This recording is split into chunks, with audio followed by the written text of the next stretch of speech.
welcome back, everybody. Now I see where that echo came from, I think. Everyone can hear me? So welcome back. We have our last session before dinner and then the evening plenary session, so thank you. I also want to thank Cure VCP. I think they're doing a fantastic job, not of just organizing people and getting people to talk with one another, but all the other work they're doing as far as getting natural history studies done, getting patients together. It's been really a fantastic organization.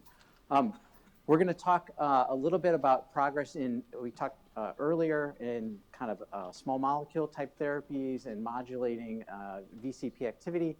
And this afternoon session is going to be on more gene-based therapies.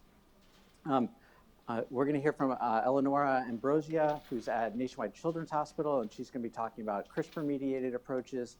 Isabelle Richard, who's at Genethon, who's going to be talking about really the landscape of gene therapy and skeletal muscle disease. And then finally, Christopher Hart at Creyon Therapeutics, who's going to be talking about oligonucleotide-based approaches. There's only 3 speakers here, and so I took the liberty to add a couple of my own slides. Tomorrow I'm going to talk about this disease, but I wanted to just give you a quick perspective on how I think about VCP, multisystem proteinopathy. And I like the way that Eddie kind of talked initially about how he thinks about it from the pathology, and that's how I think about it sometimes as well. And I want to thank Margarita last night, who really explained a lot of the muscle pathology. But I wanted to just to look at muscle pathology from patients with VCP disease, and the idea of that they get these inclusions and then they get these features that we call rimmed vacuoles. They also get accumulation of ubiquitinated proteins that can sometimes surround the vacuoles. They can get accumulations of sequestosome, which is an autophagic substrate, and then the accumulation of TDP-43, which has really become quite a sensitive and specific marker for myopathies with rimmed vacuoles. And so this is seen not just in VCP disease, but in other inclusion body myopathies, including a sporadic form that's not related to any genetic defect. But this, again, I think sometimes whenever we talk about these structures, people always ask me, what's the organelle that is? What is that? You know, that's a vacuole. What does that actually mean? And so I think it's important to really understand this is just a pathologic description, and we call it a rimmed vacuole, because this is a muscle fiber. This is a single muscle fiber. These are the nuclei of the muscle fiber. And then we have this kind of hole in the center that's then surrounded by kind of debris. And so we call that a rimmed vacuole. And so if you look ultrastructurally, this is what the rimmed vacuole looks like. And so now you can see why I would never be like, oh, I know what organelle is there, because it's just a mess of different membranous type of debris. And really what we're seeing here is probably, we fixed this in acetone, we probably extracted all of that membranous stuff. And so we see just kind of a hole there. But if we look at more ultrastructurally, this is a muscle fiber. This is now the accumulation of kind of this tortuous membranous debris. And if we go and look at another one, we see also the same idea of whether these are autophagosomes, autolysosomes, endosomes. It's probably an accumulation of all of this that hasn't been processed or hasn't been matured. And again, this is now a very late stage feature that we see in this muscle disease. In addition, we see accumulation of proteinaceous material. So you can even see fibrillar type structures here. So really that's what a rimmed vacuole is. And so this is now another picture of it. And so I've been working with Hemo Meyer and had done some work, and I wanted to show just some of the stuff that we'd done looking at lysosomal membrane damage. And so we actually looked in patient muscle. So now this is a normal patient muscle, and we stain it with a membrane marker called cavelin-3 and then galectin-3. And this is what it looks like with a patient with VCP mutations. Now, again, this probably isn't specific for patients with VCP mutations, but we see lysosomes that have, or endosomal structures, and so we've done it with LAMP1 and LAMP2, so as well as cavelin-3, but I always like this image because I could see the actual galectin-3 kind of really right in the center kind of that endosome. And so that is something that we see, and is something that is seen in patients with VCP disease mutations. We've also looked in our mouse model. This is actually Virginia's, well, this one isn't, the next one will be, is Virginia's mouse model that she made, which is the knock-in of an R155H mutation. And so what we did is we co-expressed a galectin-3 along with LAMP1, and we can co-express those in scattered myofibers, and then we can look and see if Gal3 is decorating these LAMP1 structures. And it's not in our controls, but in the VCP mutant mice, we actually do see that occur, and so we actually see that occur. This is an artificial overexpression system. We don't see many Gal3 structures in just the R155H without having done this type of extra stress on it. So we were interested in understanding VCP in the context of different tissues, and we wanted to understand really what are the first things that happen whenever you get rid of VCP. Like, what's the very first thing that happened? Because this feature of a rim vacuole is really so far late that it's just accumulation of stuff. I don't actually know what came first. And so we did this by making a floxed mouse model. So we actually took VCP and put LOXP sites on either side. We knocked it out in skeletal muscle. The mice actually end up getting quite weak and die after about 25 weeks. And they develop, now this is now without VCP in the skeletal muscle, they accumulate a large amount of autophagic substrates, just sequestosome. They accumulate heat shock proteins, they accumulate ubiquitinated proteins, and they get a really profound myopathy that's actually very, very early at 6 weeks. It's a very profound myopathy. And so one of the questions we had was, well, what's the earliest feature that we have? So we actually created a similar mouse model where we could actually turn on the Cre and then start the clock, okay? And so whenever we did that, it's a different mouse model, it's an HSA Cre. Whenever we did that, we then stained for galectins. And what you can see here in the controls, you actually don't see any Gal3 and LAMP2. This is not a VCP mouse model. This is now a knockout of VCP.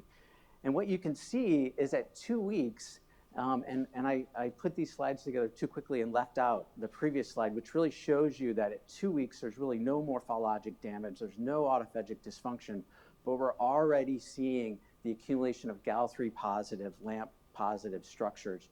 And at 4 weeks, we actually see quite profound accumulation in what we would call around the rim vacuoles.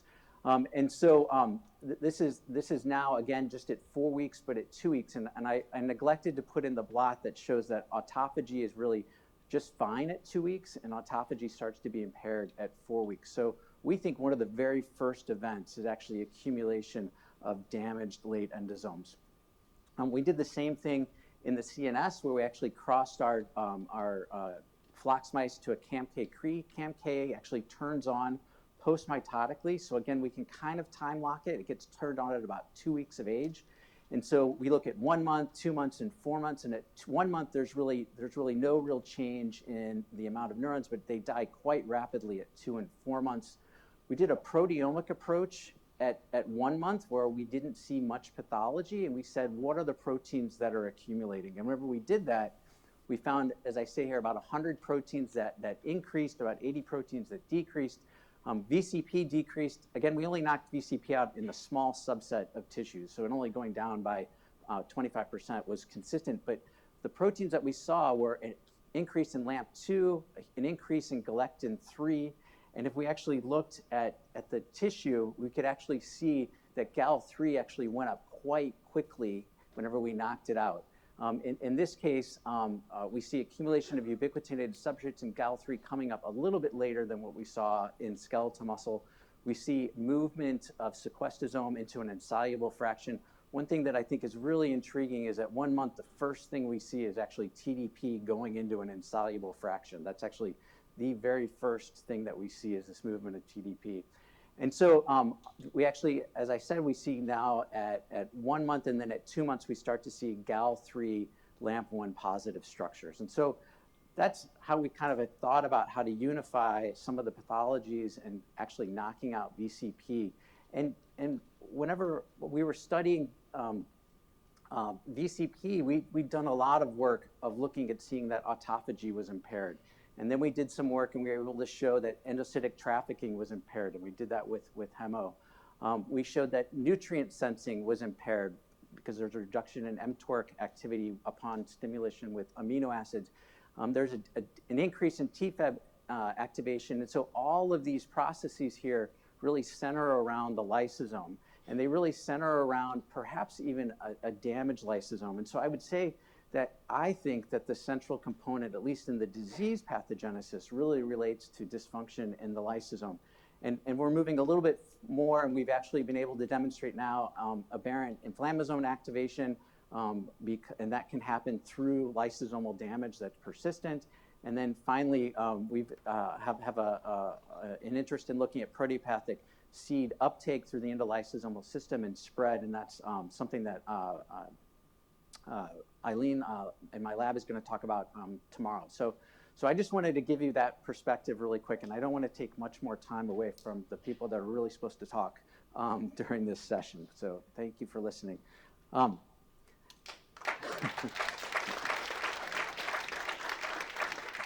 Okay, so we're going to start with Eleonora, and she's going to talk about CRISPR-mediated therapy. So I'm going to give you this. Oh, thank you. Yeah. Hello, everyone. First of all, thank you, VCP, Nate, and Alison and Armel for inviting me here. It's been great. I'm learning so much. I'm a fellow. I'm a clinician scientist in training, so I'm very much at the junior stage regarding VCP, but I'm really excited to present what the lab I've been working with and the data that we had in VCP.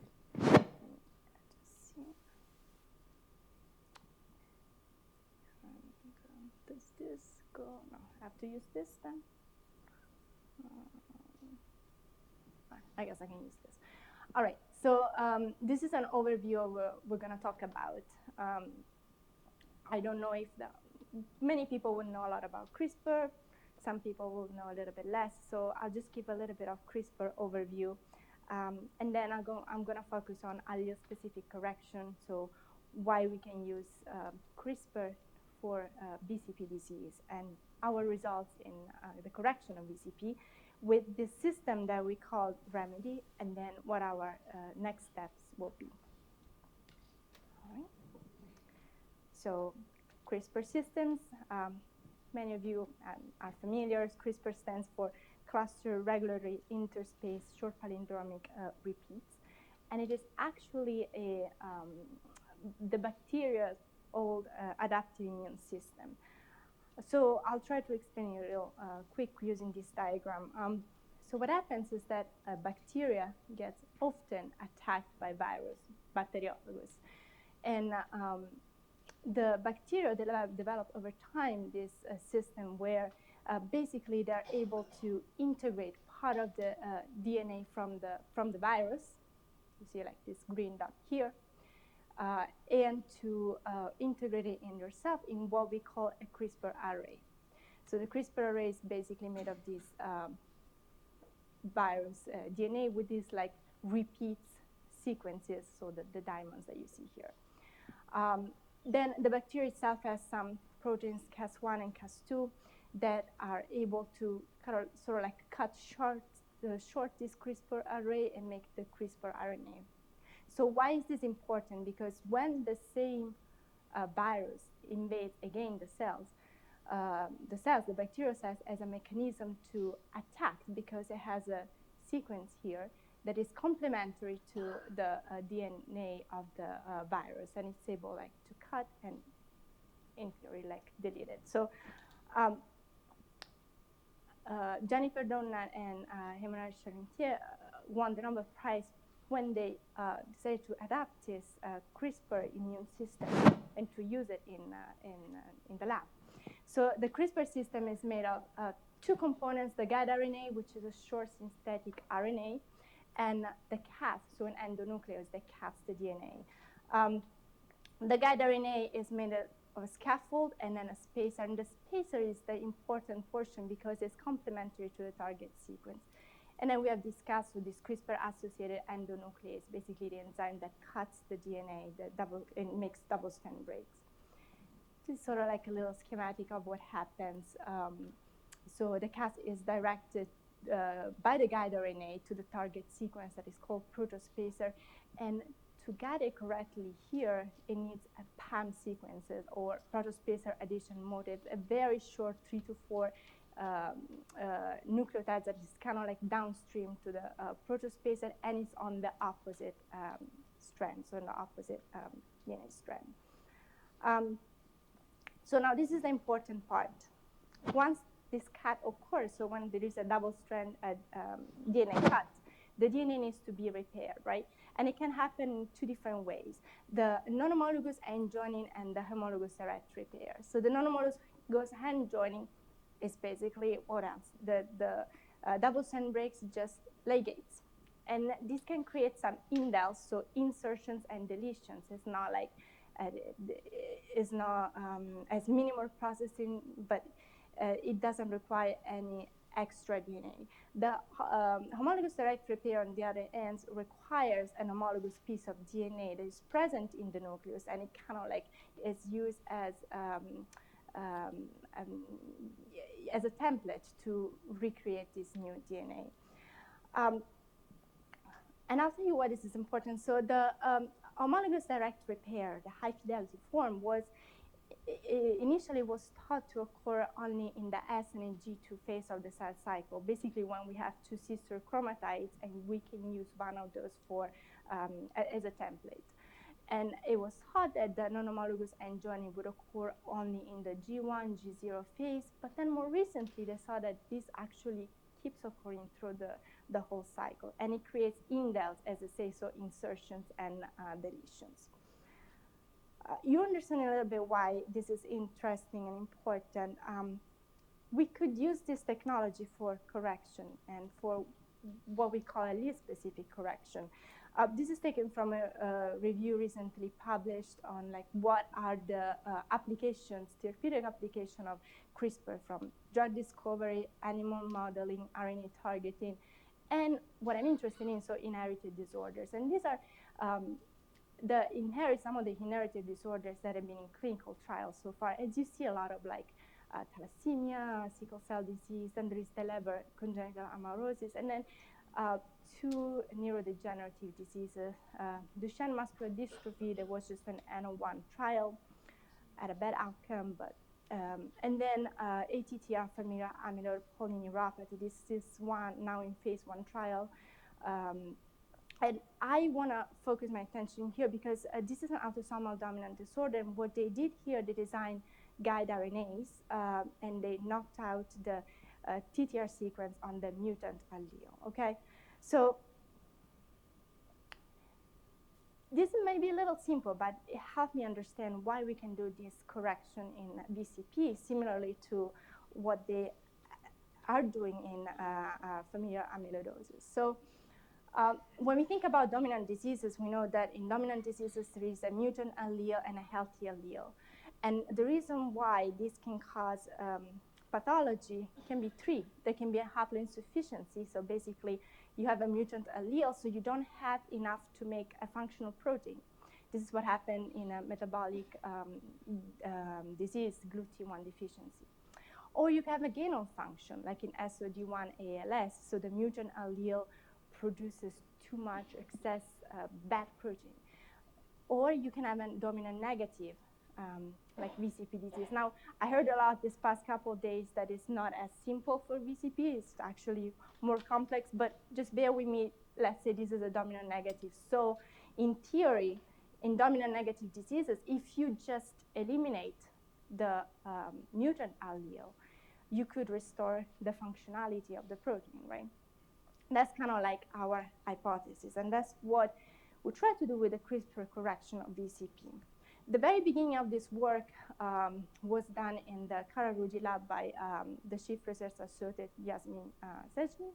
She's also my mentor now, and right before I joined. And so we first focused on patient-derived fibroblasts.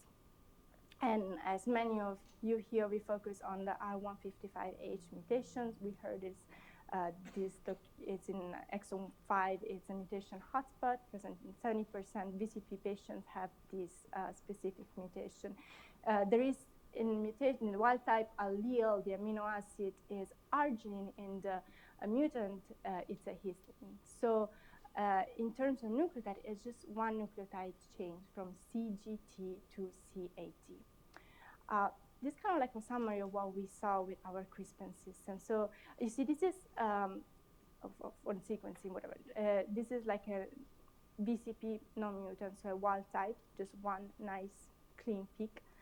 Mutant VCP, so the black is the wild type and the green is the mutant. And then with our CRISPR editing technology, the green, so the mutant, went way down, and we can see like a big, the wild type that is still there. So what we did is that we needed to only target the mutant strand, so like not the wild type. And to do that, we designed GAD-RNA using the software BenchLink, but we designed GAD-RNA that were just targeting that how, using in-PAM or near-PAM systems. So very, we can talk about that later. But so we designed different GAD-RNAs. We use SP-Cas9. We also use SC-Cas9, but mostly we focus on SP-Cas9 to target specifically just this mutation in here. This is the workflow. Nice patient and gave their skin. So we did a punch skin biopsy. We were able to grow skin fibroblasts, and then grow, let them grow, let them grow, and then we were able to electroporate them. So you got the protocol, you design the GAD-RNA, wait for them to be shipped, and then you are able to electroporate them, put them back in culture, and do the sequencing. In this case, we did standard sequencing, and this is what we obtained. It's really hard for me here. Okay, so on top is the untreated VCP, where you see two peaks here. And here, we got RNA1, one of the peaks. Here, the colors are inverted. So, but here, the black peak goes down with GAD-RNA1, a bit also with GAD-RNA2. We didn't see much with GAD-RNA3. Then we decided to focus on the myoblast. I heard a lot about mouse models.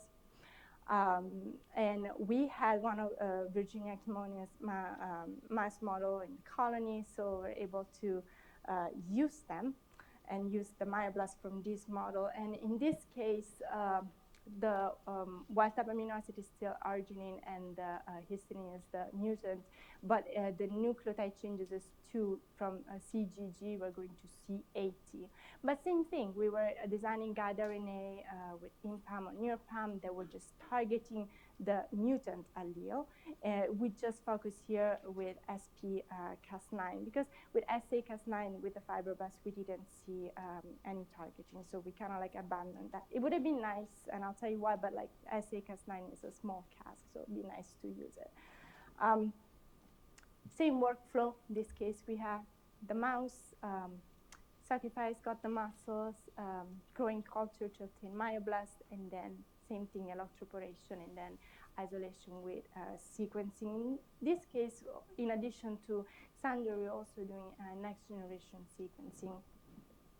And this is the same scheme that you saw before with the Sanger. So, okay, this is a wild type, just one peak. This is the mutant VCP. So with these two peaks that you see here, and then we GAD-RNA2 in particular, we saw that one of the peaks went way down. And this is when we thought that things got interesting, because when we then sent for next generation sequencing, so this is the mutant with like no guides. When we sent for sequencing GAD-RNA2, we observed that the not only it went to like 50%, so not only we were able to sort of like eliminate the mutant allele, but the percentage of correction was up to 54%. Initially, we thought that this was a mistake. We thought that we were using some some wild type. So we repeated it actually in other diseases, and I'll show you that data too. But we analyzed that better with like ICE and with CRISPR-Cas9, and in the mouse, actually with guide RNA, we obtained a correction up to 58%, and then in the patient fibroblast, GAD-RNA2 was 54%, GAD-RNA1 was 71%. So we're like, there is something going on here, and that's kind of like when we came out with this system, Remedy. It's a weird name, but repair heterozygous mutation independent of exogenous donor template with high efficiency. With my mentor, my PI, Ms. Karudi, and the rest of the lab staff, we observed that after a double-strand break, it seems like you don't need an exogenous donor template to repair, but the wild-type homologous chromosome serves itself as an endogenous donor template to correct the mutant allele. This is not unheard of. Already in 2013, after double-strand break was induced with ionized radiation, they observed that homologous chromosomes were moving and initiating contact at the sites of double-strand break and already at the G0 of the cell cycle. And then they also saw some exchange in chromosomes in arms of Drosophila. So it's not something unheard of, but I'll just play this real quick so that you have a better understanding. Maybe if it goes, yes, we made this video. Your cells contain chromosomes from each of your parents. These chromosomes carry different versions of the same genes. Sometimes when a person inherits a healthy gene from one parent and a mutated gene from another parent, they develop a genetic disorder. Remedy is a new gene editing approach that can help cells repair mutated genes in cases where the cell contains both a healthy copy and a mutated copy. Remedy uses CRISPR, a gene editing tool to cut out the mutated gene. CRISPR is very targeted and only cuts the specific sequence the researchers tell it to cut. After CRISPR cuts out the mutated gene, the chromosomes move closer together and begin to communicate.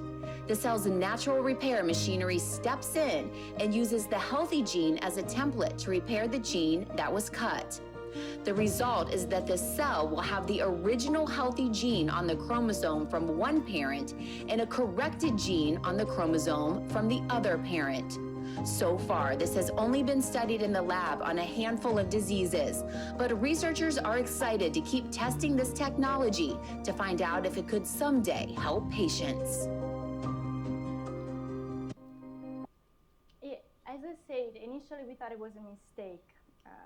Also because I was in the lab, I'm not a PhD, so I was like, probably I messed something up. But we, I mean, seriously.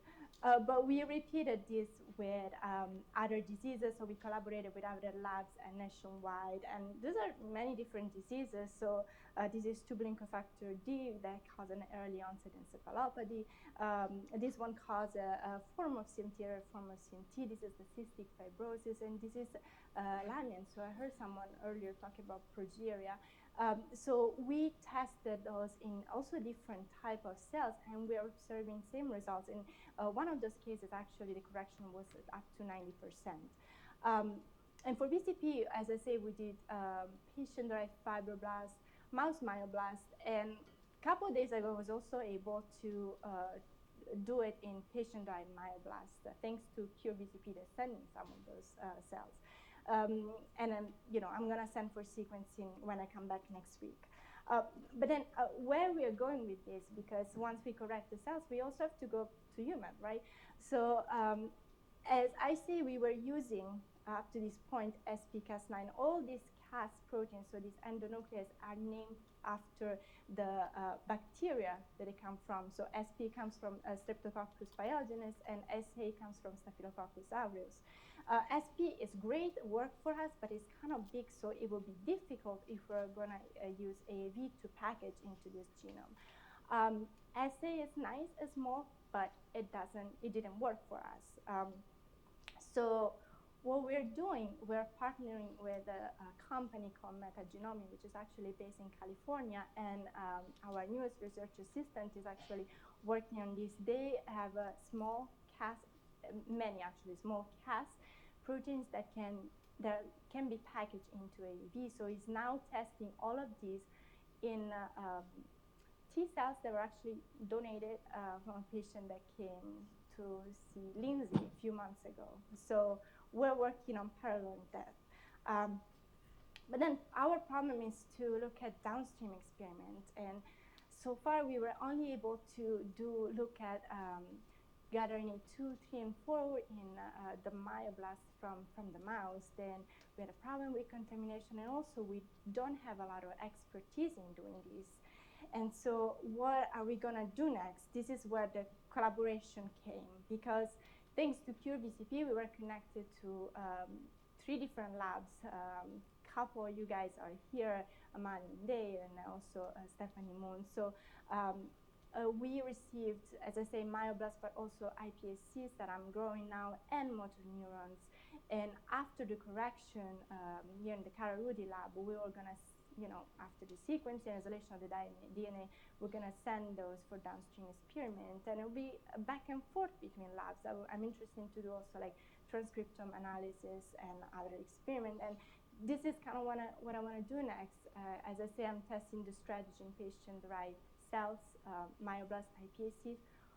I don't know about the motor neurons. I would love to try, but I heard maybe it's not right idea. But and then I would like to add DNPKs inhibitors. I didn't talk a lot about this, but DNPKs are molecules that can be added, and they kind of like shift from the non-homologous end joining after double-strand break to HTR, so they could make this process more efficient. And we did try those in other diseases. Transcriptome analysis will be interesting to see what is present in wild-type VCP versus VCP CRISPR-edited.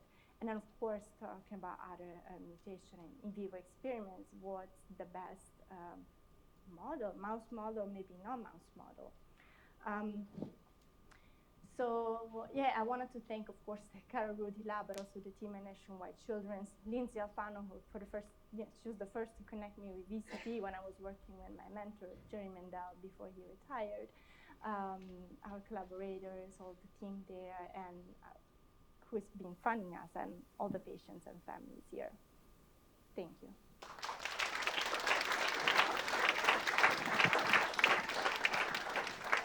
That's great. Any questions from the audience? We get Yihan.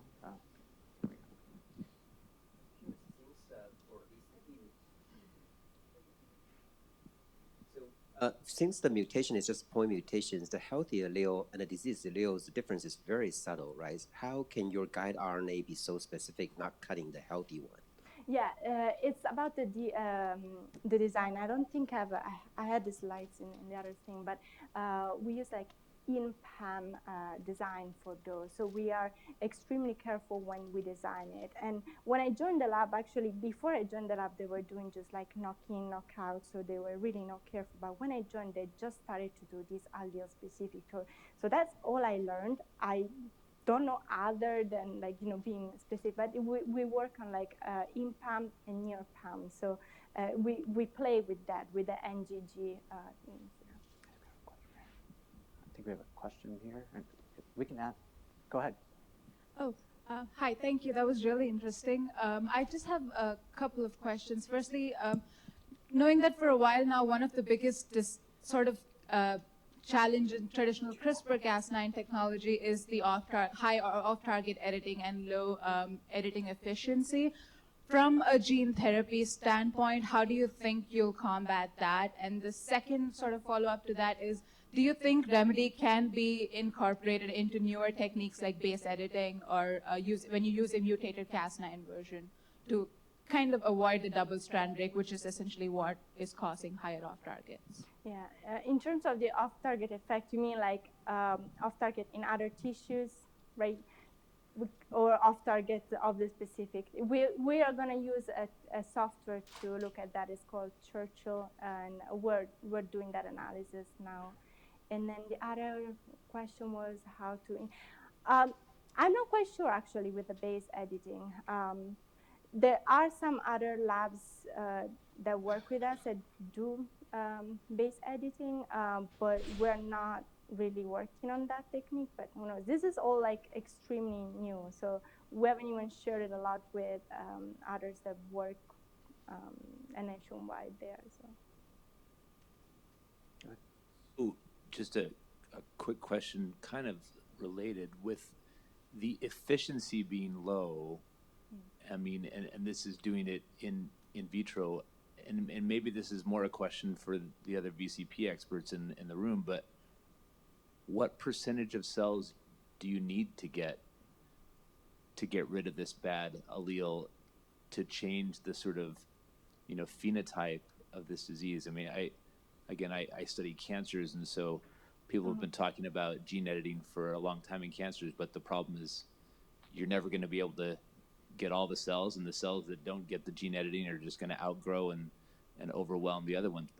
But how, this isn't a disease where it's a few bad cells corrected could make it up. How many cells need to be corrected in VCP diseases to change the phenotype? Do we have any sense for that? I don't think we have any. I mean, I think I definitely wouldn't compare it to cancer where you have one uncorrected cell and it takes over. It's a very slowly progressive disease. It's possible you could change the trajectory a little bit. So I don't know the answer. More is better, but I don't know the answer.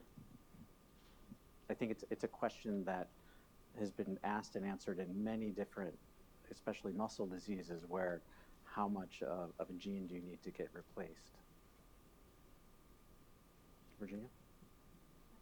Sorry, thank you. So that's beautiful work, thank you. I was wondering what happened to the work that was being done with the mice, and I'm glad you've made such great progress. And I'm sorry if I'm asking you something you've already mentioned or discussed, but I was wondering, I know the efficiency is low as was discussed, but has it been used in animals with this mutation, and what was your functional outcome? No, that would be the next step, and that will be done with Dr. Shahang. She's the one that has your mice, so your mouse model. And unfortunately, I couldn't do a lot on those cells because those are the only pictures that I could show where we just saw some myoblast formation, but I couldn't compare with the control because we lost them due to contamination. And we didn't have enough myoblasts to begin with from the mouse. So now I got some cells from VCP, but those are patients. And I'm going to try to see, I was just actually talking with Armel earlier to do some experiment now that I've treated them, I've edited them to see if there is any difference with the control. But the mouse, unfortunately, we didn't have enough. We do have the animal models there, and the next step, which actually Shahang's lab and Kararudi lab, they submitted a grant for it, and they got funded from Metagenomics, is to proceed with the mouse experiment. But we wanted to get some more data with this, and also with the Metagenomics cast, because we want to use those for the mice. Great. Thanks, Eleonora. I think we should probably move on. Yeah.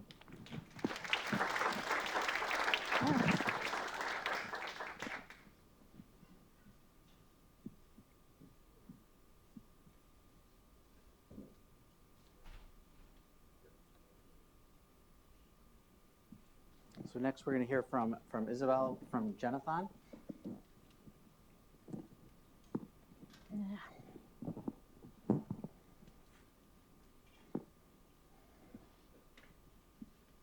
I wanted to highlight a pointer. It's good. Okay. So I'm not going to talk about VCP. I hope we will not be too much disappointed. I'm going to talk, there is a link anyway. I'm going to talk about a new viral vector that we developed with improved property for transferring genetic material into muscle cells. And of course, this vector can be used in the context of VCP, and especially for the muscle problems. So this vector is based on a virus which is called adeno-associated virus of AAV. So this is a quite simple virus. It has a single standard DNA genome with 2 genes, and one of them is coding for all the protein of the capsids. And this AAV-based gene therapy is has already reached the clinic, and even for some of the disease, market authorization. But despite these successes, the strategy faces still many challenges, and especially for the muscle diseases, since this requires very high doses of the vector to reach therapeutical efficacy. So with these high doses, you have consequences. One of them is the high manufacturing cost, and the other is the risk of a toxic effect.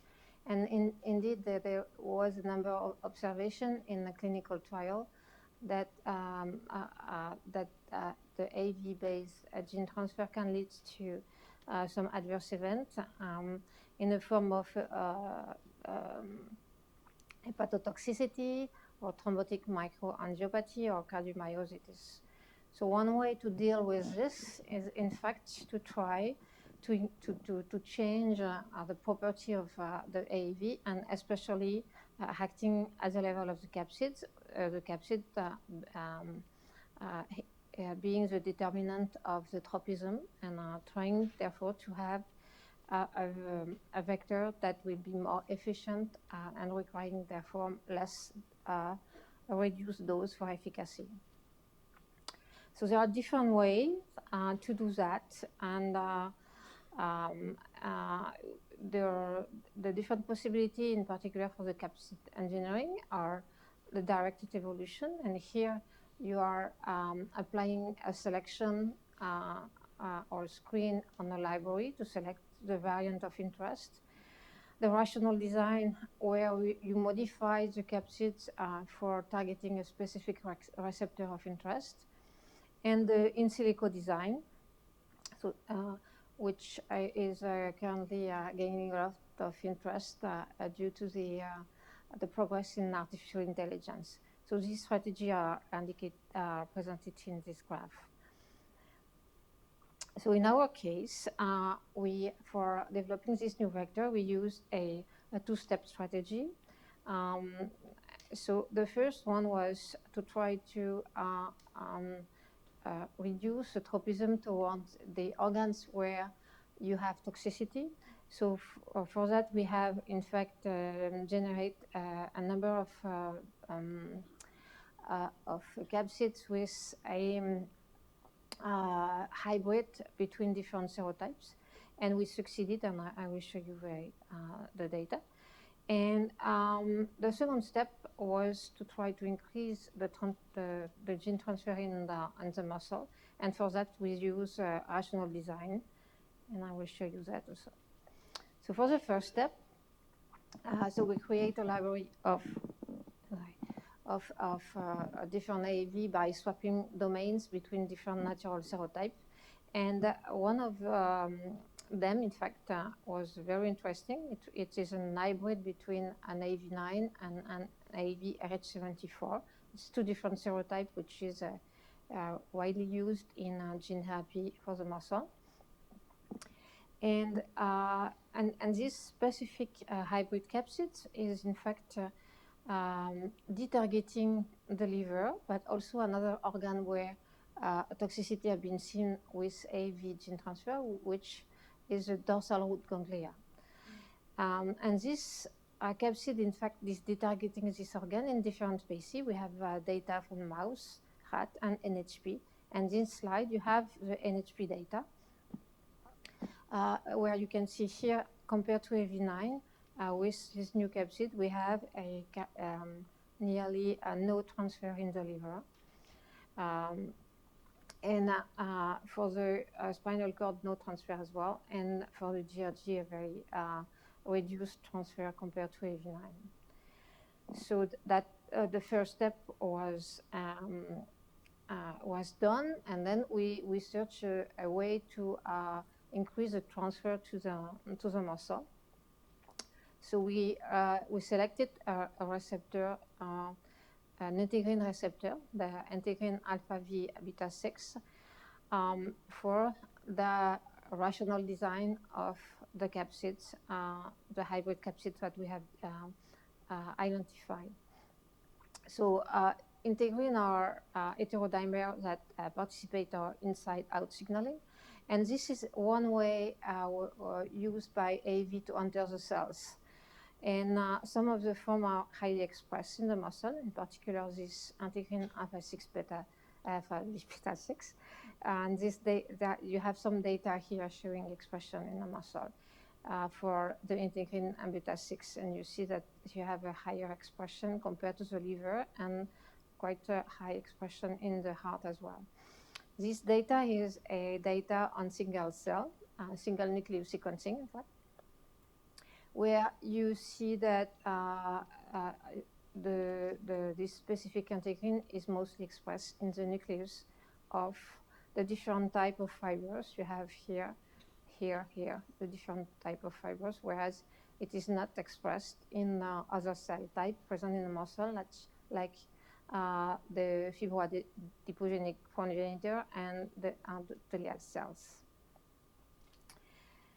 So another thing that we observed, which is interesting, is that this integrin is overexpressed in disease muscles. You have two examples here, Duchenne muscular dystrophy, and it's more obvious in the beta 6 integrin, where we have here in orange the overexpression in the DMD samples. It's data in human.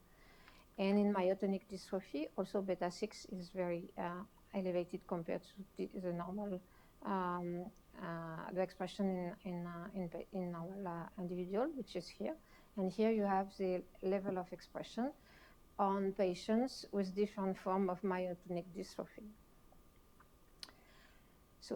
So in this slide, you have the different steps that we are for the rational design. So basically, we will exchange one loop of the protein of the capsids with a binding motif for the integrin.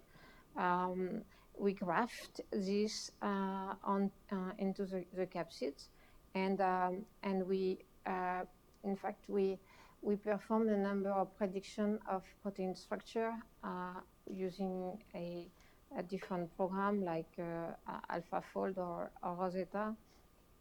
And what we want to ensure, in fact, that we, by inserting the binding motif, is that to conserve the structure of the capsids and to conserve the binding to the integrin.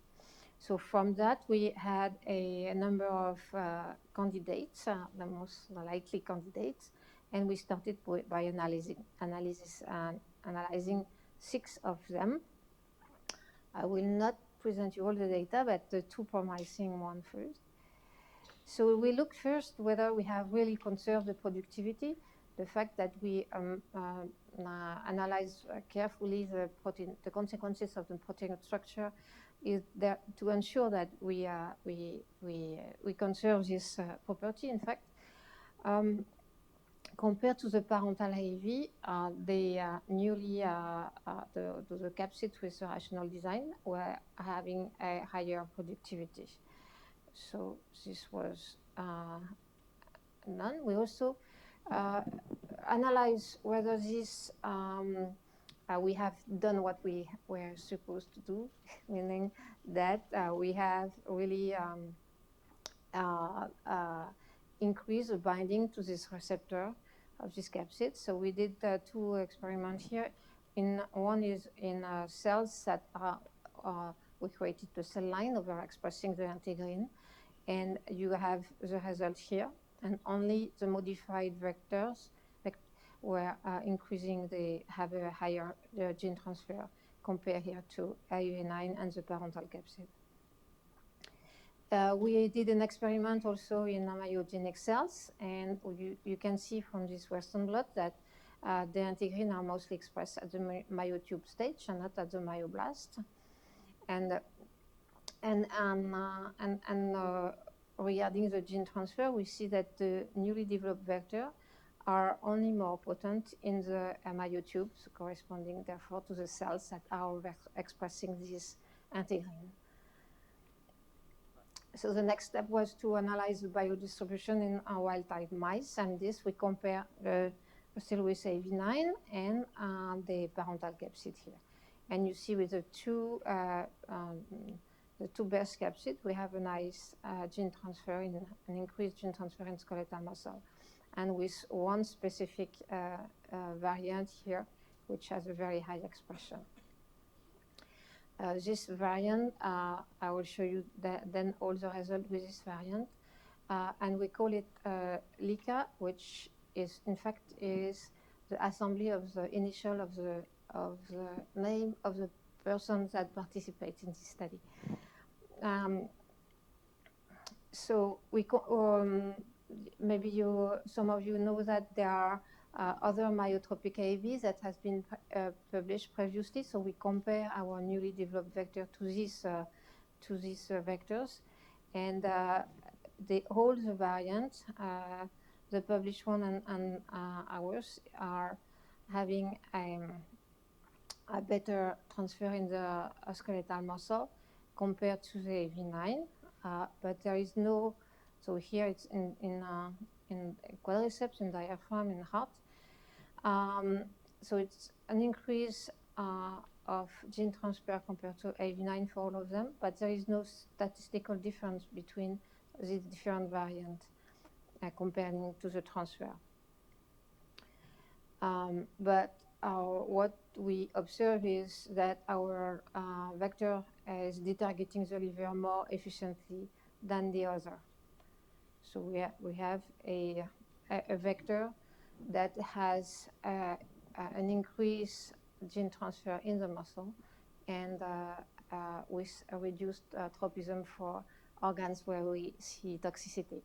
So then we tested this vector in a mouse model of muscular dystrophy. So we have tested for two different diseases, the Duchenne muscular dystrophy, which is due to the deficiency in Duchenne, and a limb-girdle muscular dystrophy, which is due to mutation in a gene called alpha-sarcoglycan, which is part also of the dystrophin-associated complex at the membrane of the muscle fibers. So for the LGMD mouse model, so we injected, and also we performed an experiment comparing our vector to AV9. And for that, we use, in fact, a low dose, which is 5 to the 12 vg per kilo, which is approximately 1 log less than what we use usually for AV9 to reach therapeutical efficacy. So in all these graphs, the red is AV9 and the green the newly developed vectors. And you see that the entry, as measured by the vector copy number, is increased with the vector, with a new vector. This translates also in the overexpression, or the higher expression of the messenger of the transgene. It's also beautiful, I think, on the protein level, with at that dose only a partial transfer in AV9 and full transfer with LICA. And the correction of the pathology follows with a nice correction, a full correction with the new vectors compared to AV9. So we also have a better restoration of muscle function with this low dose. And here you have the global force of the mice. So it's increased compared to AV9. Here it's the force of the muscle itself on isolated muscles. And we have also, even if it's not significant here, but it seems a little like increased. And regarding, we analyze, we have a biomarker, a steric biomarker, which is an indicator of the muscle degeneration, which is called myomisin 3. And here you see a very important decrease of this biomarker, indicating better muscle. we analyze the transcriptome of the different animals. And so here you have the wild type, the knockout after gene transfer. The AV9 is a little different, but it still resembles the knockout, whereas the new vector is looking much more than the wild type. And here you have, in fact, the different the analysis between the non-injected and the injected, so showing that there is no much difference at the no much correction at the transcriptional level with AV9, but a lot of correction with the new vector. So we with this vector we were able with 5 to the 12, so 1 log less than a classic with AV9 to correct the pathology. And we did a similar experiment in a DMD mouse model, and still the same dose and a comparison also with AV9, but this time the transgene is a microdystrophin form. And we observe the same thing, what we expect, detargeting of the liver and increased transfer in the muscle here, and a better expression of the transgene here also in, on the fibers, and a better correction of the histology, as well as a better correction of the biomarkers and of the force of the mice. So now what we are doing to validate this vector is to perform experiments in large animal and in NHP and in pig. So here we will compare in this experiment all the myotropic AAV compared to classical AAV as well, which is AV8, AV9. And I'm quite happy to be able to show you the first data on the primates. So the graph is not very, very nice because I received the data just when I was coming here. So I did this during waiting for my flight. And so here we found in NHP, the new vector is in green. So we found really, and it's compared to AV8 and V9 here. So we really have a liver detargeting that is confirmed. And in red, you have the different muscles showing that we indeed have a better transfer in the muscle in primates, indicating that we probably have well, I think we'll have the same thing in human. And I feel so too precise when we do the analysis and the rational design. We started with a human receptor, so that we have, I think, we should not have no problem in human. So finish here. So I show you that we have a capsid which detarget the organ with toxicity. We have implemented our computational rational design pipeline. So this has been used for the skeletal muscle, but it can be used for any organs and any receptor. But I said that the selection, the analysis was done on human receptor. We have also an interesting an increased expression of the target receptor in disease, so it should even work better in a disease condition. We have a good productivity. It's highly specific to targeting the skeletal muscle, the heart, not the liver. We have seen better transduction on human myotubes. I haven't shown that. And murine, NHP, skeletal muscle. We correct the muscular dystrophy at 1 log less than previously. And so in conclusion, I think this new capsid is a very interesting new AAV for clinical application. And we are now continuing this work, trying to add additional properties to this capsid. Finally, I would like to thank the people, and these 4 people were the ones that were involved in the last step of the study, the high, which is very, it's the one that do most of the work, Laurence, Eva, and Jérôme. And I thank you for your attention. Great. Any questions? Maybe one back here.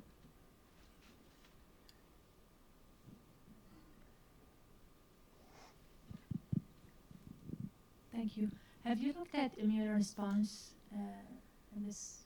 Yes. Alors, what we have done already, we check on a panel of human serum whether we have a difference in seropositivity, seroprevalence in compared to AV8 and AV9. It's roughly the same in terms of percentage, but what we have observed is that the level of the type of the antibody are lower, in fact, than with the natural AV, which is AV9, AV8, for example. And that's in the disease model or in the, without any mutation? In fact, this was using human serum to check whether we have pre-existing immunity against this vector. But we also analyze the immune response following to the capsid following the gene transfer in animal, in mice. So we haven't done yet in primate. This is not done yet. But in mice, what we see is it depends on the model.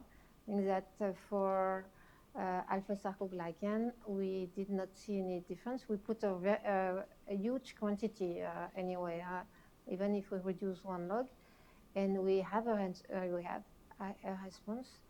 What we did see, in fact, is that we haven't really analyzed that yet, is for the Duchenne model, we have a reduced level of antibody in reaction to the injection compared to the wild type. But I cannot, for the moment, explain that, but this is what we have observed. Thank you. Great. Any other questions? I was not expecting too much question because it's not VCP. Do we have one? All right, I think we'll move on. Okay. You two, Isabelle.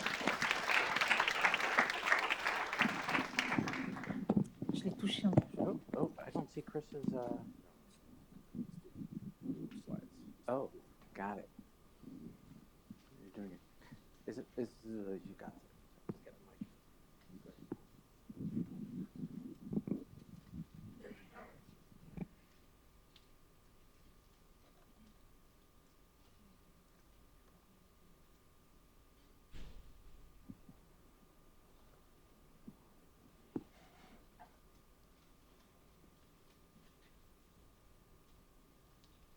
Great.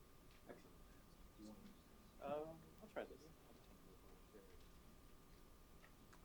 So this will be our last talk of the session from Chris Hart from Creyon-Bio, and take it away. Excellent. First off, thanks for the opportunity to speak tonight. It's been fantastic listening to all the other talks today.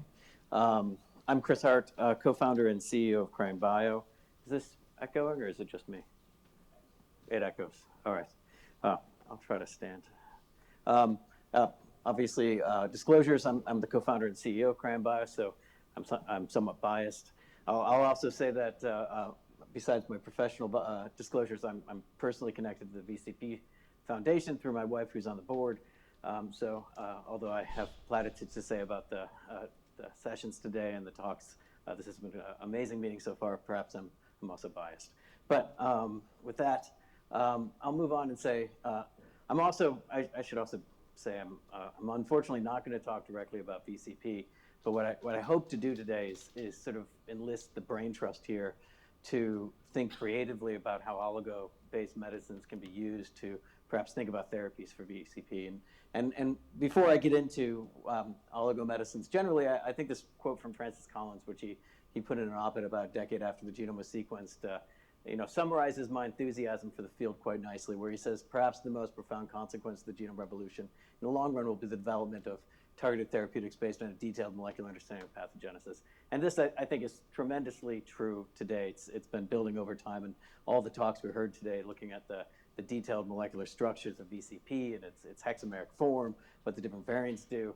These are all exactly what we all envisioned would be part of modern biology and what makes us so excited. Unfortunately, however, Francis was also dead on with this caveat that he had following up on this op-ed, which is, however, this is also the goal most challenged by long timelines, high failure rates, and exorbitant costs.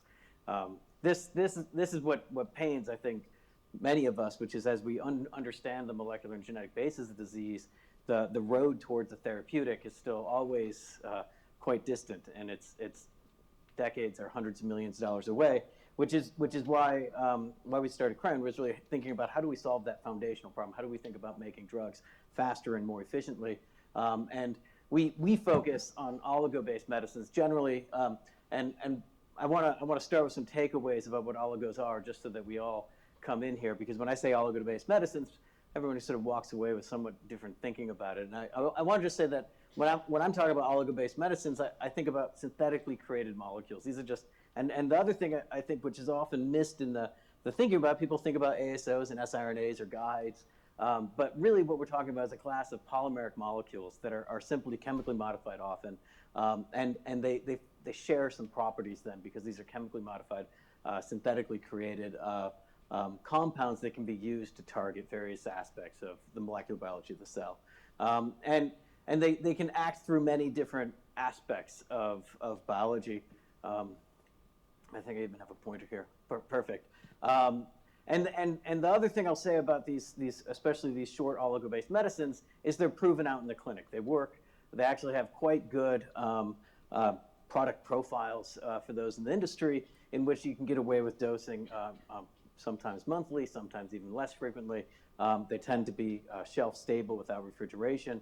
And they really do offer an opportunity to move quickly to sort of make modern biology actionable. But the problem, of course, is that although it's somewhat easy to conceive of how you might make these medicines, because often they work through binding of Watson-Crick-Franklin duplexes to RNA molecules, they tend to be immunogenic, and they also can cause a variety of toxicities to happen when they go into cells.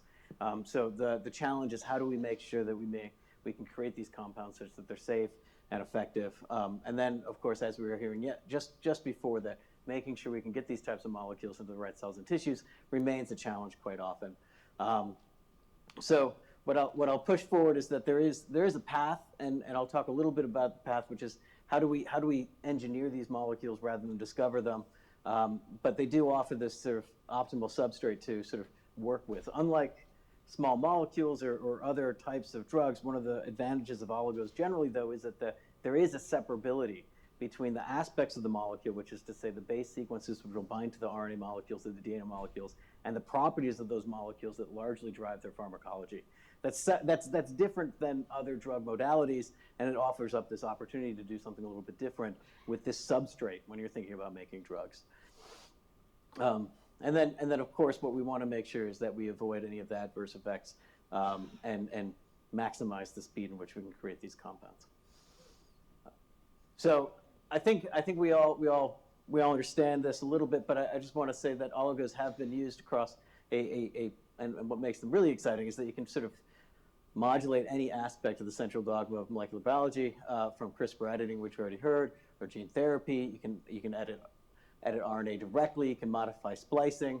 You can change the expression level of both pre-mRNAs and mRNAs with ASOs, which engage with RNase H, or through RISC complexes. You can change how the translational machinery will look at these types of, how the translational machinery engages with mRNAs, and you can even build aptamers which fold and bind to proteins out of these nucleic acids to impact biology.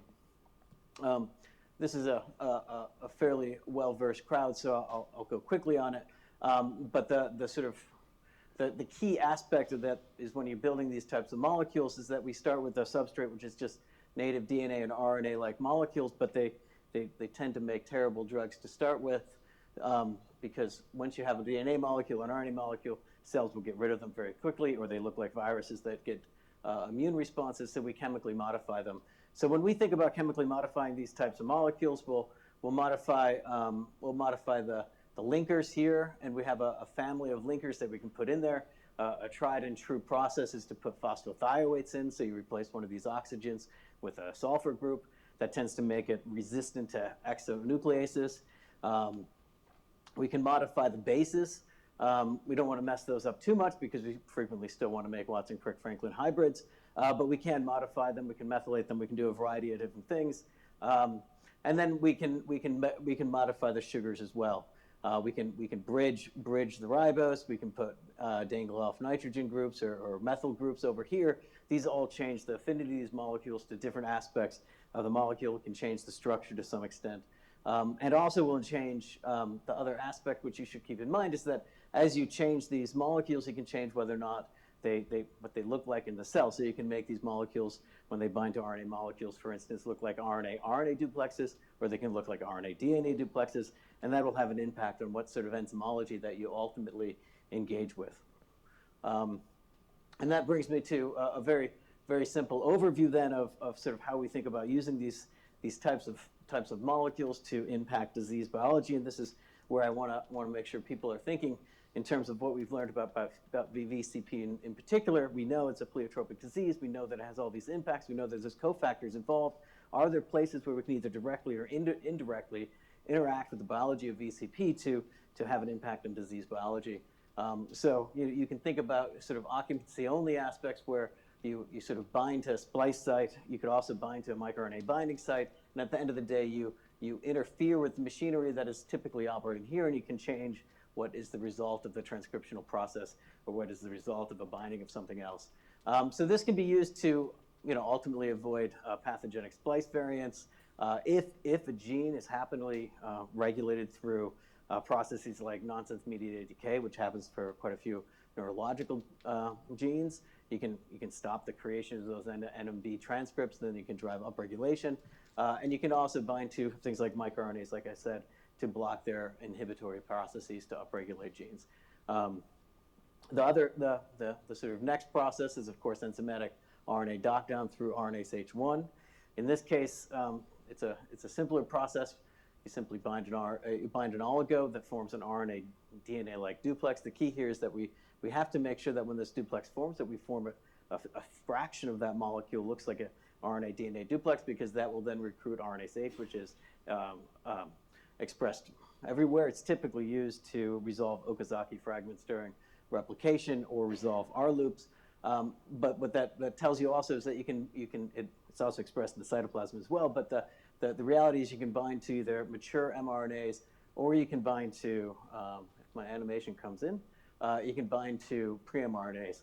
This means that it opens up for binding to both mature transcripts, or also pre-mRNA transcripts co-transcriptionally, or nuclear retained long non-coding RNAs or other RNAs that are in the cell. Quite a few opportunities there that you can engage with different aspects of biology. And I'll mention in this case, you can also target, and I'll give an example of this in a moment, you can also build these compounds to be allele selective. And then of course, you can also leverage a different enzymatic system to degrade RNA molecules, RISC-based processes such as siRNAs, where you bind. And the difference here is that the oligonucleotide-based medicines is loaded into this RISC complex. The RISC complex then goes off, and will find the RNA molecule as a whole, and will downregulate the genes by sort of RISC-mediated knockdown. Typically, this happens on mRNAs, although there's some evidence that it might happen in the nucleus as well. Just to give a quick thinking about sort of where and how to think about the landscape of how you can deal with sort of genetic variants and sort of engage with different aspects of oligonucleotide-based medicines. When you think about loss of function variants, if you have a homozygous loss of function, there's nothing to turn on or turn off or modulate in any capacity. The really only one way in is to come in with a gene replacement or some sort of suppressor variant that gets rid of the loss of function. And then as we think about sort of compound heterozygous deleterious haploinsufficient, we can think about sort of exon skipping or non-synonymous variants, you can come in with these sort of non-enzymatic OBM mechanisms to sort of turn genes back on. When you think about gain-of-function variants, however, now we can think about either these non-enzymatic mechanisms or enzymatic mechanisms using RNase-H or siRNAs. Thinking about VCP, it's sometimes unclear which path is most appropriate if there is a path, and whether or not we can use some of the cofactors perhaps to have suppressor phenotypes. And just to give some context of how these work, a lot of times people think about these type of medicines and they have a cookie cutter view of it, but the reality is that most of the times these types of drugs have been used in the clinic is actually been a little bit serendipitous in terms of the sort of biology they've been building out. For the sickle cell anemia, for instance, they're knocking down BCL11A. They actually knock that down, which is an upregulator to turn on a fetal hemoglobin. So it's not directly fixing, again, the variant. It's using CRISPR to turn off a repressor to turn something up. And then you think about this. This is using ADAR to directly modify the alpha-1 antitrypsin. This is probably the most direct one in here. You think about Spinraza or that targets for SMA. What's amazing about this story, of course, is that it's correcting a splicing event, but the splicing event isn't in the mutant version of SMN1. We're actually correcting SMN2, which is a copy of SMN1 that we have, at least in higher primates, that we acquired at some point. And we can turn on because there's a variant that keeps it from being expressed because there's an NMD event that happens with the last exon, exon 7. So by forcing exon 7 to go on this spare copy of SMN, we can turn on this gene. And then we have sort of the sort of bread and butter of the field, which are knockdown targets.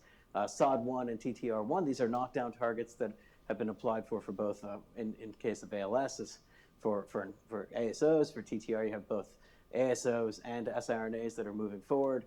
And then UBE3, which Angelman syndrome, this one's another interesting example where we're using an ASO to knock down a long non-coding RNA because it turns out it's the thing that is suppressing the activity of UBE3A. So again, what my hope here is that walking through these helps people realize that although maybe it's not a direct target for engagement to go directly at VCP, there's many different ways in which you can leverage these types of molecules to engage with the molecular biology that's surrounding pathogenesis to push forward on sort of a corrective therapy. And then, of course, aptamers have had varied success in the clinic, but they can directly bind and have impact in terms of how proteins interact as well. Full disclosure, we mostly work on splice modulating, RNA degrading ASOs, and then aptamers, just as a way of introduction. And then what we've been focusing on, and I'll tell you one story from the work at Creyon, and hopefully that'll connect over to some of the ways you might think about VCP. Is we've been focused really on how do we solve these two problems with oligos. The first problem, of course, is how do you make sure that they're safe. And what we've done, and I wasn't planning on going into it during this session because it's sort of ancillary to the topics at hand, but as we've built a bunch of data pharmacology that allows us to build models that will predict out of the safety of these compounds to allow us to create oligomedicines, ASOs in particular, with an improved safety hit rate. That turns out to be the limiting factor in making these types of drugs, and we can then use that to create medicines very quickly. I'll go through one example of that. And the other aspect of what we've been working on is how do we get them into the right tissue. We have a program building on aptamers that allows us to deliver them to different tissues, including muscle cells with a transferrin-mediated uptake. But what I wanted to focus on is that part of the challenge, of course, is that we know it's easy to conceive of these medicines, but the liability is that they haven't been super safe always as we push forward. I flash up some of the black box warnings and some of the press that's came around from failures. So one of the things that we frequently think about is how do we ensure that if we're going to make these types of medicines that we can ensure their safety, because that is the first and most important thing when creating a new medicine, at least in our mind. And it's true both from those oligomedicines. It's also true, I think, that we should make sure that we we recognize that this notion of sequence and chemistries colluding to cause adverse events is true for also even longer sequences where we see immunogenicity associated with payloads.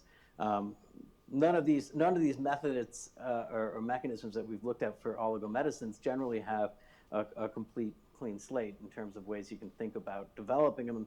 So we want to make sure that we're always thinking about the right assays to do to ensure safety. And just to give you a sort of a high note of sort of why it's so important, I show this example graph over here. It's cartoonish, but it's actually real data, where we took 96 oligos targeting a mouse liver expressed gene. And the key thing here is that these are all 3-10-3, which means that we took and we put 3 locked nucleic acids followed by 10 base pair gap followed by 3 locked nucleic acids. They're all phosphorothioate linkages. This is a fairly stable compound, a fairly standard design. What's interesting is when we put them into our standard safety pharmacology assay, we measure a variety of things, but the thing you can see right away is that we get this distribution of log ALT. You really want your ALTs under 100. Since we're dosing so high, maybe you'd tolerate 150, which is where the line is, but you certainly don't want to go up to 1,000 or anything above that. Those are very toxic compounds. But what's striking here is that these are all the exact same chemistry. All I did is change the sequence. They target the same gene. What I'll tell you is that it's not that there's off-target effects. There's a pleiotropic action that happens between the way these oligos interact with the gamish of the cells and the response. So one of the things that you have to make sure as you build up these compounds is that they're actually well tolerated. It can confuse you. The other thing I wanted to highlight with this picture is that there is actually a separability here between what is the aspects of the compounds that drive their safety pharmacology in this case, and what there is on the aspect of these compounds that drive their activity. So on the x-axis here, I show knockdown. This is in vivo knockdown in livers. You can see we have many compounds that are quite active, some compounds that aren't active, but amongst the compounds that are active, they spread across the range of tolerabilities. This is just to highlight the fact that when you get a sequence, there is in fact a collusion between sequence and chemistry that you need to account for as you're building out these types of approaches pushing forward. Those sorts of sequence and chemistry collusion happens in multiple tissues, and I'll show here just to make sure we have a level set on the sort of the way these things work. Is we have a drug, and it's again a 3-10-3 LNA that we put into a brain of mice here, and it turns out it was super well tolerated.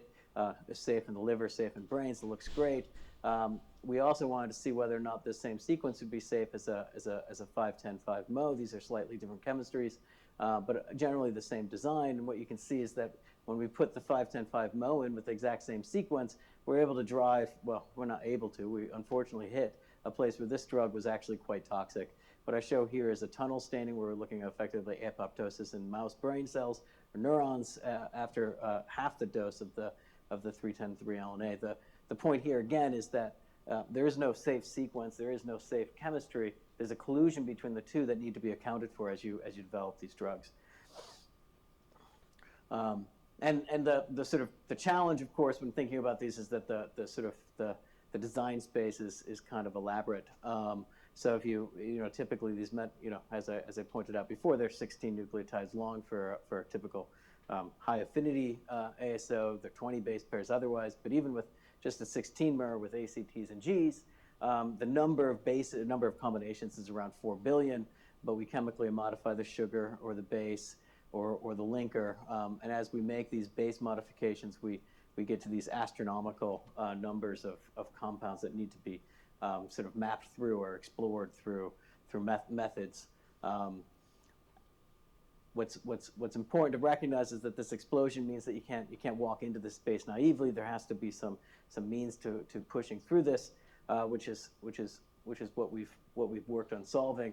And I'll tell you a story about developing an allele selective medicine for a neurological disease as a way of thinking about what may be possible for things like VCP as well. In this particular case, there's a patient that was born with a variant in a nuclear transporter that looked like a toxic gain-of-function variant. In this particular nuclear transporter, it was responsible for keeping things in or out of the nucleus of cells. So when it had this gain-of-function variant, it was effectively allowing the nucleus to become leaky to stress factors and so forth. We came across the patient about 7 months after their diagnosis. This is a testament of sort of where we are in the field of rare disease diagnosis. They were able to be diagnosed within 1 month through rapid whole genome sequencing, but then their diagnostic odyssey closed with a pursuit for a therapeutic odyssey. And fortunately, they found us at a time frame when we were at a place where we thought we might be able to help. So we started working with them, and we spent about 5 months. We did wrestle for about a month to get cells out of an academic lab, and then we started working on sort of testing the compounds we had engineered with the platform. The upshot is that the sort of engineered compounds, they worked pretty well to reduce the expression of the pathogenic variants transcript. What I show here is 2 examples of the data from that set of experiments. These are done in patient fibroblasts. We also reproduce these also in patient neurons. And what you can see here is an NGS assay where we look at the allele expression in these fibroblasts, and you can see when we don't dose, so at 0 dose, about 55% of the transcripts in the cell are coming from the reference allele, or the good copy. As we dose with the control oligo, that doesn't change at all. However, when we put our lead compound in, we're able to drive expression of the reference copy up to around 90% of control.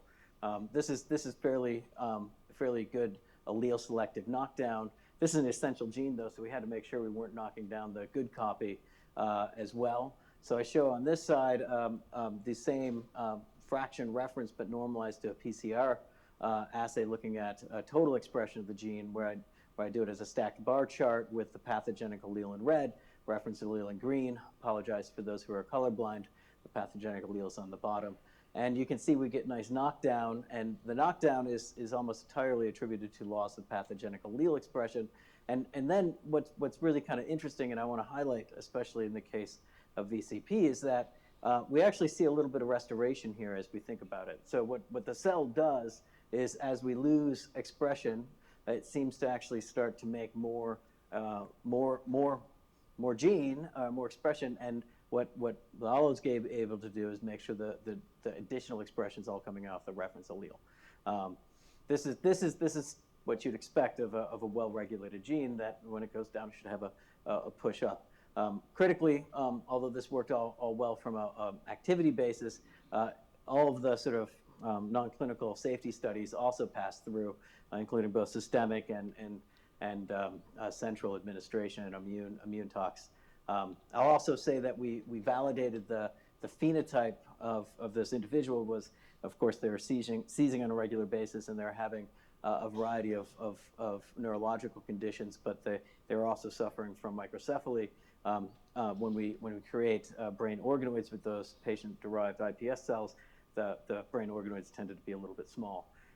When we applied our lead compound, those organoids got larger. It gave us a little bit of confidence that we could go forward and treat the patient.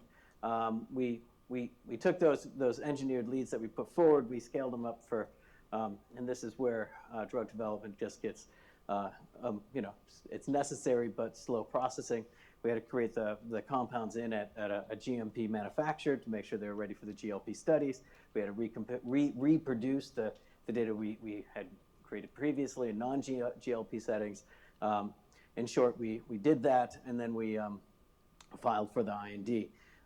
I'll mention in this process that we filed for an IND, and just as a bit of an aside, we had to go through an investigator-initiated IND. This means that we had to go through an academic collaborator to have this drug administered, because there's no real pathway for commercial enterprises to come into this space right now. And it's something that's actually pretty frustrating. We had tried to think about doing it on a more holistic basis with a basket trial and so forth, but we had to run fast to get the drug approved and into a patient because they're deteriorating. But I think there is rooms to streamline a lot of this and sort of open this up for commercial work as well. But after we had the IND approved, we battled through some hospital logistics to get all the dosing because these drugs are administered intrathecally, and we got the patient dosed in July. And what I'll say is that we're still waiting for the sort of final sign-off on all the clinical reports, but insofar,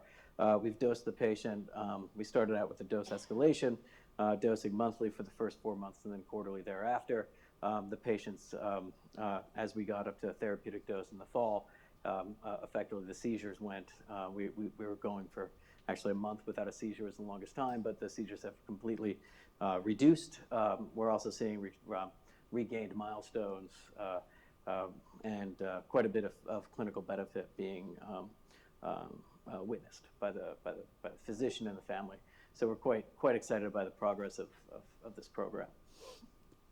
When I think about this in the context of, just to finish on this one thought, when I think about this in the context of VCP, this is where what I'd love to think about, and what I haven't seen is where, if you could build allele selective compounds. I know there's 100 different variants or so far, but would that be appropriate? Would there be an autoregulatory correction? Would you get upregulation of VCP that would be normative, or even would it be okay to get half of the expression if you got rid of just the pathogenic variants? I don't have a clear answer in my mind, but I wanted to make sure that the collection of folks here can at least ponder it, because this is how we get forward in terms of therapies forward for both VCP to some extent, but also for other things. And what I'll say while I'm up here on a very short soapbox for a moment is that the real goal of what we're building at Creyon is really to sort of address this rare disease crisis, and VCP is one of many rare diseases, but we all know in this room that the rare disease crisis is a crisis because it affects so many people. 1 in 10 individuals suffer from a rare disease, and the vast majority of those individuals suffer from bespoke diseases that probably require distinct treatments for each one. If we have to wait a decade and spend $100 million per disease, we're waiting quite a bit of time, and we're spending quite a few global GDPs to solve this problem. So we really should think about how do we accelerate and create drugs to the vast majority of rare diseases with an increasing cadence. And the way that we often think about it is are there paths where we can foundationally change the way we think about evaluating drugs going into the FDA, because we don't want to take on additional risk or ask rare disease patients to take on additional risk. What we want to do is we want to think about how do we make it so that when we create a new medicine, that that we don't have to think about that medicine is being poisoned by precept and then wait to see whether or not it'll be safe with some specious idea of whether or not it'll have benefit. I think modern biology actually affords us a place where we'll understand that if you're targeting a molecular genetic basis of disease, that you can have confidence if you got it right, you'll have benefit. And if we can somehow minimize the risk of new compounds going forward, either through approaches like Creyon's doing or otherwise, I think there's an opportunity for us to really accelerate a lot the rate in which we can get new compounds into the clinic. So with that, I'll say thank you to all of you for listening, and all of this work is, of course, part of the team at Creyon, so I only can take minimal credit. That was fantastic. A question here? It was very nice. I'm very encouraging. You mentioned the toxicology studies. Can you tell us a little bit more, and were they short so that because it's like so rare and so you could file the pre-IND so fast? So there's in this case we ran the GLP studies were all run for 3 months in rats, and that was sufficient as part of the FDA guidance on N-of-1 treatment guidance. Thank you. The last slide, you said preclinical and parentheses, ultimately clinical data sets. Yeah. I mean, one of the challenges in this context is that a lot of us are funded for disease-defined, clinical disease-defined data sets. And the question is, do we need, in cases like MSP, gene-defined collaborative data sets that could be perhaps, driven by, in vitro intervention, whoever actually identifies. But is that where we need to be going to understand genetic disorders? I completely agree that the way in which we aggregate disorders right now is probably not optimal. And we can aggregate them by gene. Sometimes that's appropriate. Maybe we can aggregate them occasionally by pathways that need to be modulated to have therapeutic benefit. But there's many ways in which you can think about coming together and saying, here's an intervention that would be helpful, and here's a way where you can pool these interventions in a way you can approve them as in a basket trial or any of these other mechanisms. But it does start with thinking differently about how you may want to aggregate clinical data or non-clinical data so you can bring it together as a collection of support. Very exciting talk, and it gives us a lot of hope. So I have a couple of questions. So in VCP disease, people have a point mutation, and 70% have a single base pair that's mutated. Mm-hmm. Does that make it appealing? One question. And the other question was, if you have different diseases, not VCP, in which the mechanism of the mutation is different, splice mutation versus, gain of function point mutation or some other type of mutation, what would be your first choice in those types of mutation that you think could be addressed by ASOs? Yeah. So what we showed here was a single nucleotide variant. So those can work.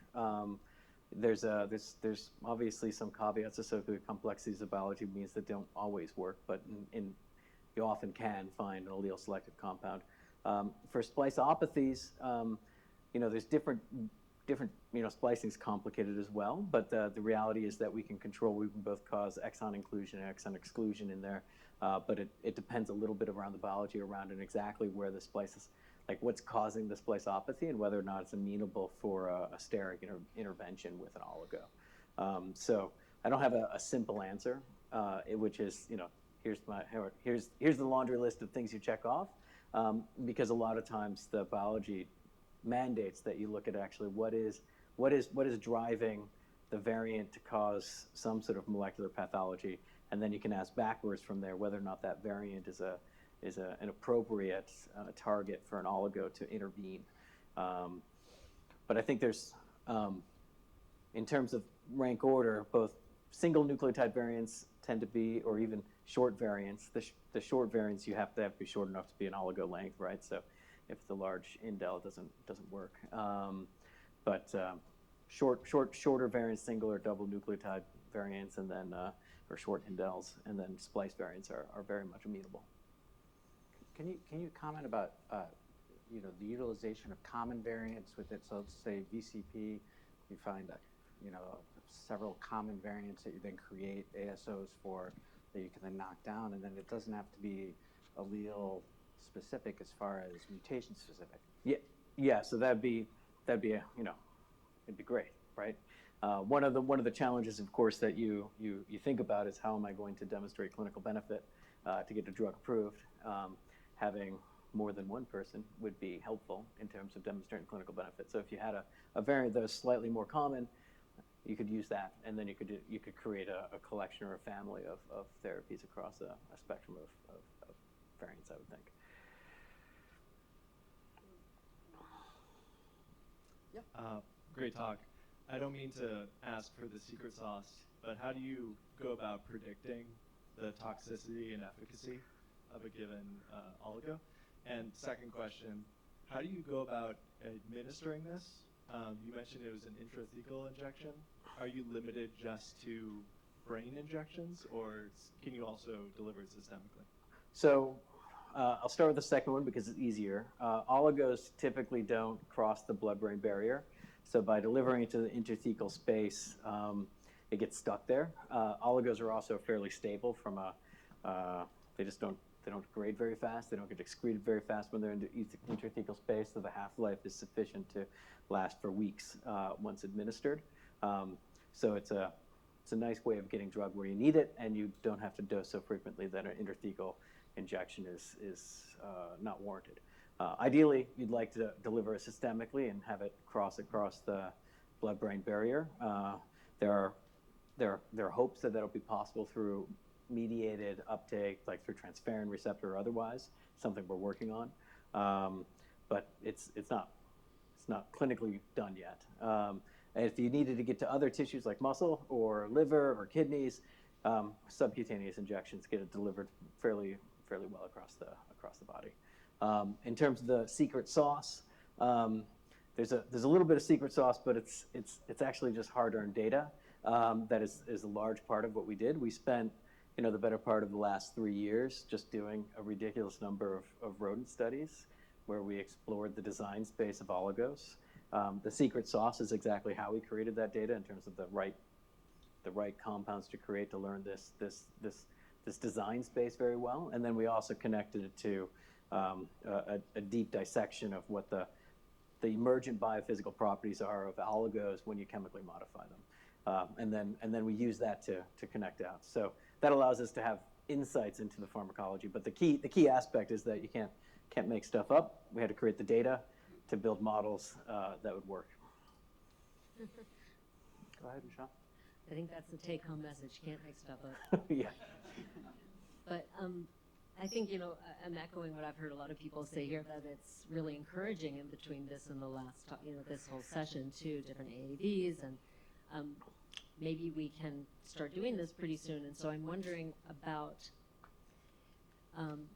what cost does it have to be so that you can have a viable company doing just one-person trials? You just have a clinician who's just does one-person trials, doesn't ever get it approved, but you're so fast at doing it that what does that number have to be, and where does it start to scale? Yeah, so great question. I will say that the economics of this is probably a broader question, and the way we often think about the world right now is that we can make drugs for commercial programs, large common diseases. Those are obvious and easy to model out. Our CFO never has trouble with that. We can make things for moderately, reasonably sized rare diseases, tens of thousands of patients. Those are also easy to model out from a cost perspective. Generally, as you get down to the smaller rare diseases, as it gets down past 1,000 people, the economic models start to sort of become a little bit more tenuous, and they end up in this realm of, right now, non-commercial rare is what you might call them. You might ask, why are they in that realm of non-commercial rare? And I think the simple answer is it costs too much and takes too long to make those medicines. So the way that we think about how do you solve that is you take that problem head on. You say, I'm going to reduce the cost and time it creates these medicines, and we can then systematically start to erode that boundary that exists for commercial enterprises to move forward. The other thing that also has to happen, of course, is that in order for anybody to make money making drugs, is you have to sell them. So we have to find a pathway to get these things approved with vanishingly small patient populations. So with that in mind, it becomes there's a little bit of a chicken and egg. We need to make sure that we both push on a policy perspective and a regulator perspective to think about how do we come up with mechanisms that allow us to have confidence that the drug is safe and have confidence that these molecules are working to have benefit. Often it's indisputable with when you're treating a genetic basis of disease. You have kids that start to walk or kids that start to talk that have never done that. That's clear benefit. No error bar needed. But we need a way of making sure we get these things approved, because once they get approved, now we can start talking to payers and say, how do we get them paid for as well?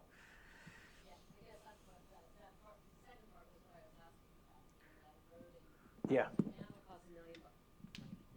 Now it costs $1 million because of whatever reason, but if I could do it 10 times and get rid of some of the paperwork there, then I can do it for $100,000 and I can charge and then FDA or Medicaid or somebody has an idea that, okay, we'll give you $150,000 to do that, it costs you $100. Yeah. It's a viable business.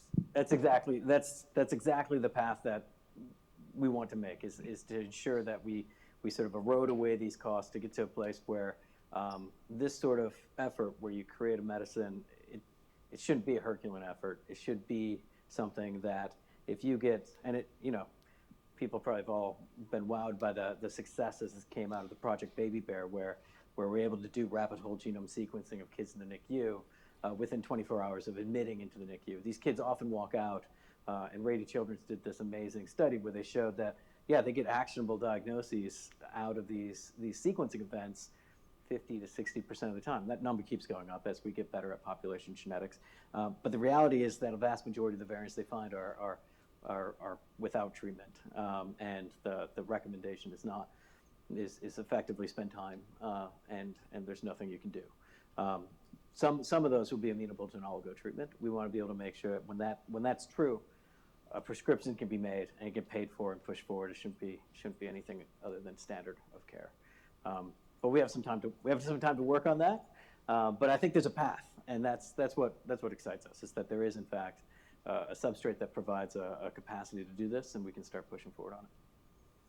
All right. I think we are done for tonight. So you have deserved a